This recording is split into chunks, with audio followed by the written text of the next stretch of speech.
BSNL 4G ఎంత ఫాస్ట్గా వీలైతే అంత ఫాస్ట్గా తీసుకురావాలనేటువంటి ఒక కార్యక్రమం తీసుకున్నాం.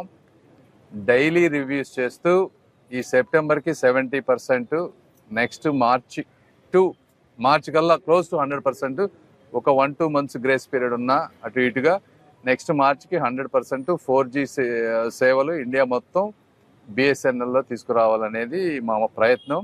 ఆ ప్రయత్నంలో భాగంగా ఇక్కడికి వచ్చి ఇక్కడ కంప్లీట్ అయినటువంటి టవర్ని ఇన్స్పెక్ట్ చేయటం, టెస్టింగ్ చేయటం ఇవన్నీ చేస్తూ ఉన్నాము. ఇవన్నీ ఎందుకు చేస్తూ ఉన్నాం అంటే మీకు తెలియదు కాదు, ఇప్పుడు కాంపిటీషన్ తక్కువ ఉంది, రెండే ఉన్నాయి, ఎయిర్టెల్, జియో.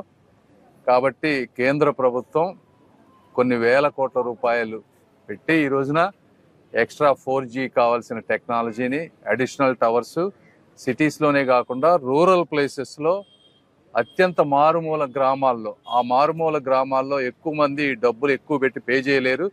ప్రైవేట్ ప్లేయర్స్ ఎక్కువగా కూడా రాలేరు అక్కడికి. వాళ్ళు చేయాలనుకున్నా వాళ్ళకి బిజినెస్ వైబిలిటీ ఉండదు. కాబట్టి ఆ ప్రాంతాలకు ఇంటర్నెట్ ఇవ్వాలంటే కేవలం కేంద్ర రాష్ట్ర ప్రభుత్వాలు తలుచుకొని డబ్బు ఖర్చు పెట్టి లాభాపేక్ష లేకుండా చేసినప్పుడు మాత్రమే ఆ పేద ప్రజలకి న్యాయం జరుగుతుంది. ఆ ఉద్దేశంలో బిఎస్ఎన్ఎల్, అదేవిధంగా ఫైబర్ నెట్, భారత్ నెట్ ద్వారా అది కూడా నెక్స్ట్ ఈరోజు నిన్నే ఆక్షన్లు అయినాయి.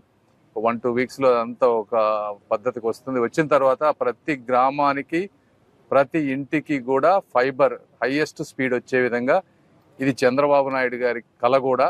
లాస్ట్ 2014-19 మధ్య చేద్దాం అనుకున్నారు, కొంతవరకు సక్సెస్ అయ్యాం.